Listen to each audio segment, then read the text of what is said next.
Bonjour everyone, Pantoufleee here today for a new video in which you have the pleasure of watching Steve playing his Centurion rack that he probably got from the event Wargaming organized for the Blitz Cup. And to be fair, that was quite a hell of an event, because right now we have multiple people breaking world record with those tanks. Obviously, that's logic. We went from a closed market where you had to spend to get them to an open one where every single player had the chance to get either the rack that we see right there, the Progetto 46 or the Caravan Action 10. And to be fair, it's quite a good thing because it makes things challenging again. Just take a look at this game that is it is one of the greatest I've ever seen in the Centurion rack. It's a Hall of Fame game, obviously, that I'm presenting to you right now, and I'm pretty sure you will like it. So first, before jumping into the replay, what do we need to know about the rack? I did plenty of videos on that tank, especially during the last month, as I knew about the Blitz Cup event. But basically, to sum it up, you have a great fast reloading gun with a low alpha damage that comes with an amazing turret armor and a great gun depression. So by now you understand that with this tank, what you're supposed to do is bring it all down. And you're just gonna see that in this replay, our friend is gonna bounce quite a lot of shots thanks to that tactic. So there we go, he's trying to hide and he has the perfect position for there.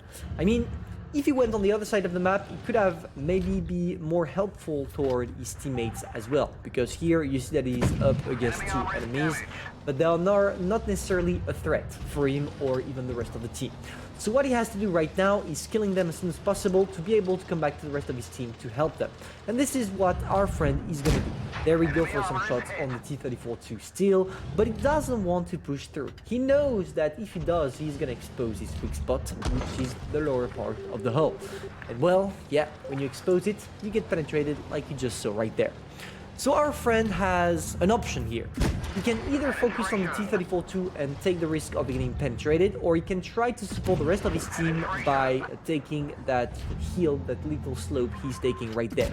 And it seems like he chose because T-34-2 is no longer a threat to it. And you see that the ISU-152 is pushing through, getting the T-34-2 as well. So there we go, our friend is trying, but unfortunately he got penetrated out of nowhere. I actually don't have a clue how it was possible. And now you see something extremely interesting. Just take a look at where our friend is shooting. He's shooting in the tracks. Why? Because this is a common tactic among the fast reloading tanks. You try to perma-track your opponent because you have a reload time that allows you to destroy everything while not having to... While not having the struggle of seeing someone repair and after having to deal with them once more. No. Here, if you destroy the tracks of one guy, he uses his repair kit after you know he doesn't have any more repair kits. So all you have to do is tracking him once again if you have the possibility. Here it's not the case, and our friend kind of don't care because he's using the slope hill right there to be able to hide his weak spot, because in this position right there, the ISU could try to sneak a shot on the cupola.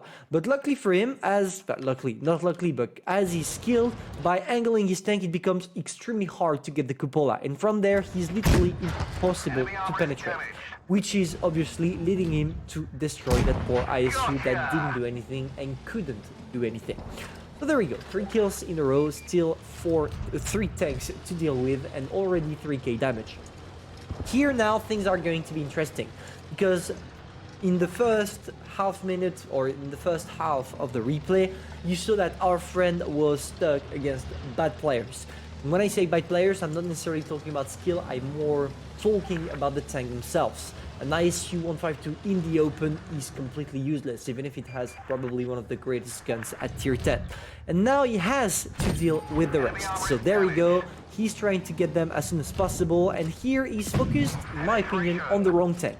He should have tried to get the Tiger, but the Tiger is bright enough because he's using the 53 TP to hide himself. And it worked perfectly, but now the 53 TP is up against our friend completely by himself.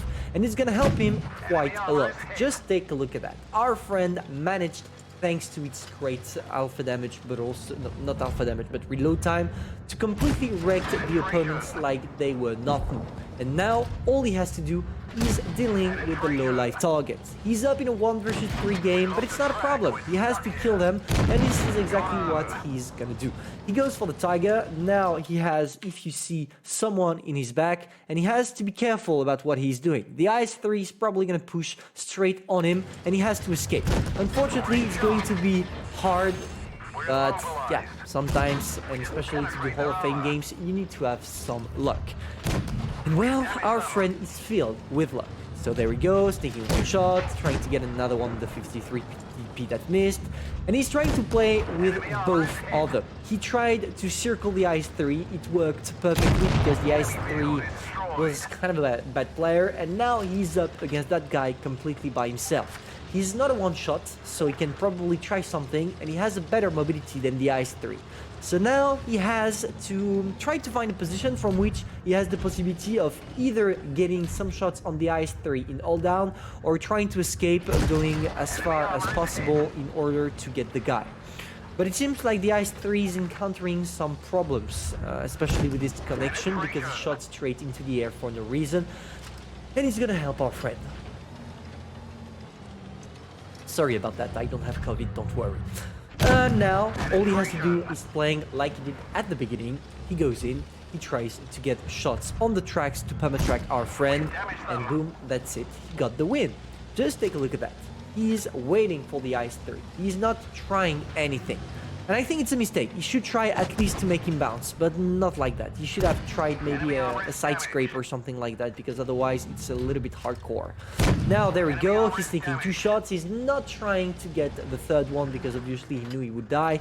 And, well, now he's gonna wait probably for the IS-3 to try something. And this is where things are going to be a little bit spicy, because if not a single one of them is trying something, as there is only 1 minute left in the matchmaking, they will both lose it, which kind of sucks. So our friend has an idea. He's trying to get as far as possible from the IS-3 in order to get the shots in. He's loading APCRs because that's the only ammunition that is remaining, and he's gonna try to get some sneaky shots on the guy. Unfortunately, I think that right now he got spotted by this. No, he didn't. Wow, the IS-3 must have one of the worst crew I've seen.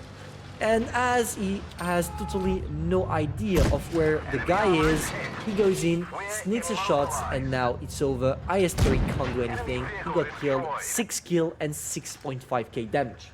What a clutch, lucky one, thanks to the bounces he had in the early games. But goddamn, just take a look at the number of credits our friend did. 300,000, close to. Ace Tanker, Top Gun, High Caliber Medal, Pool Medal, Steel Wall, Kolobanov, everything to make those crannies climb as fast as possible. So well, yeah, that was interesting. Interesting to notice that in every single Hall of Fame videos we see, most of them, 95% of them, the guy still had a lot of luck. In my opinion, against the 53 TP and the IS-3, he got lucky, but hey, sometimes you need that in order to get things done. And hopefully that's what worked, and thanks to that, Steve did an amazing game that probably made him shake his hands probably 1 hour after the battle. So hopefully you enjoyed, guys. If that's the case, feel free to subscribe, like, and share, and personally, I'm gonna see you soon for a new video. Bye.